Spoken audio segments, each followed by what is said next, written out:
Hey everyone, thanks for joining me for my Art Journal Olive daily journal process video. It's Jem with ChappyPlans, and today I am going to have so much fun coloring and doodling, so if you'd like to see what I'm going to do this week, stick around.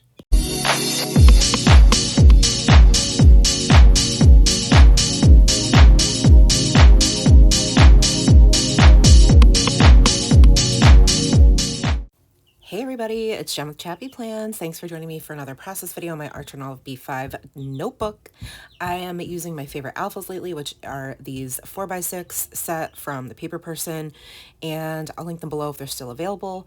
I'm also using my black Memento Tuxedo black ink to stamp out week 26, and then I will stamp the dates on each of these rows. And I'm kind of realizing I made too many rows. I don't need that many. Usually I try to allocate one rectangle or row for each day, and for this week it's ending on, let me think, or the month rather is ending with the 26th through the 30th, so it's only 4 days or 5 days, which leaves me with 3 more days to start off in July. So I'm like, oh, oops, I made too many. See, I'm flipping back and forth there, like, oh, what do I do? Help me. So I end up just deciding that I'm going to use the bottom 2 rows for the 29th and the 30th, and that's fine. And if I don't fill it up, I don't fill it up. I can always doodle in it or just leave it blank or whatever, whatever strikes me, right? So that's the fun of creating these daily journaling spreads. It's really just 100% up to me and what I want to do. So I could have added more doodles, and I might have to go back and do that if I don't have enough journaling, but I find that I can fill up quite a bit. I can write, so I'm not too worried about that.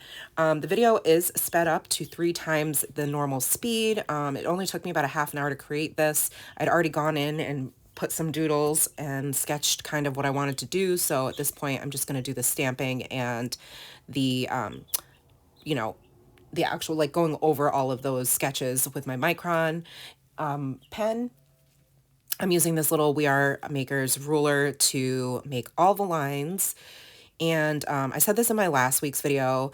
I gave you guys a heads up that this week I batch film these videos, so I still have, I do it all in the same day. So I have these little baby chicks behind me in the craft room that we took home from school. And so you can hear them chirping and making noise. So I apologize for that. But they're really, really cute. So again, I'm going to throw up another photo. Here's Nora holding one of them. We have 6. There were 9. There were supposed to be 12. 3 didn't make it. They never hatched. So there were 9. 3 got way too wild and crazy for anybody to take home. So somebody who offered to permanently keep them took 3 of them.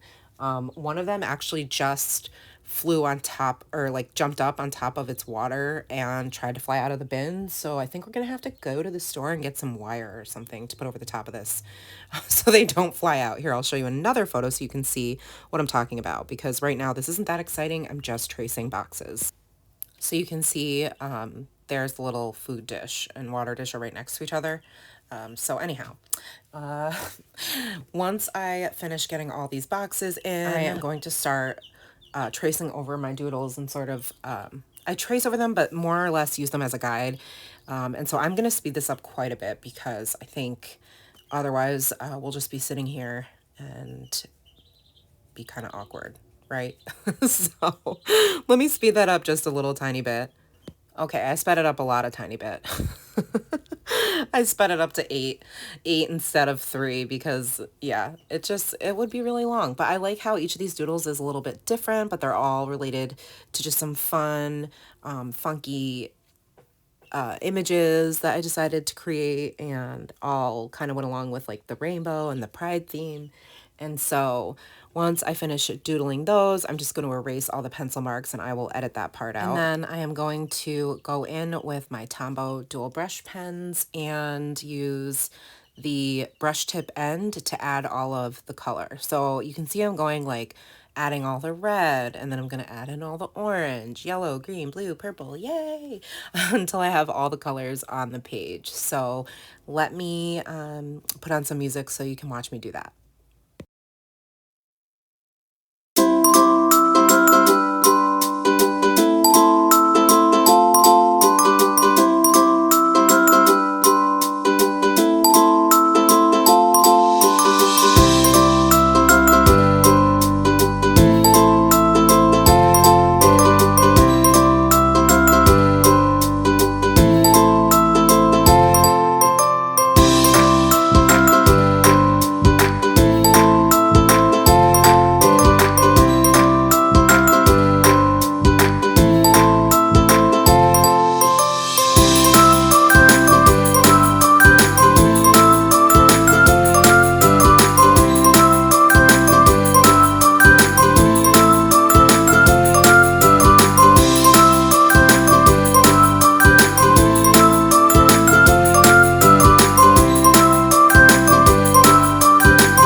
you see, I just went color by color, and then I sort of sprinkled in some more color in each of the little boxes as I saw fit, just trying to balance it out so that it didn't look, you know, too heavy one way or the other color-wise.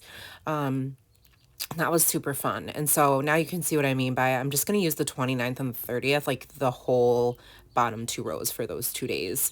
And I love the way this turned out. So cute. I was going to put something up under week 26 and I end up putting washi. I didn't do it on camera, but after I filmed, I was like, you know what? I think I'm gonna, at first I was like, should I put doodles up there? Should I put in those little like accent stamps, the little tiny stars I used last week? They're kind of like diamond shapes. But then I realized, no, I already drew some of those in the boxes, so I didn't want it to look kind of redundant. So I ended up using washi, and you can see that in the final photo if you go over to my Instagram. But that's it from me today, friends. Thanks for hanging out. Make sure you like this video if you did, hit subscribe, hit that bell so you don't miss my content, and I will see you in the next one. Take care, sweet friends, and remember that you are enough. Have a great week. Bye.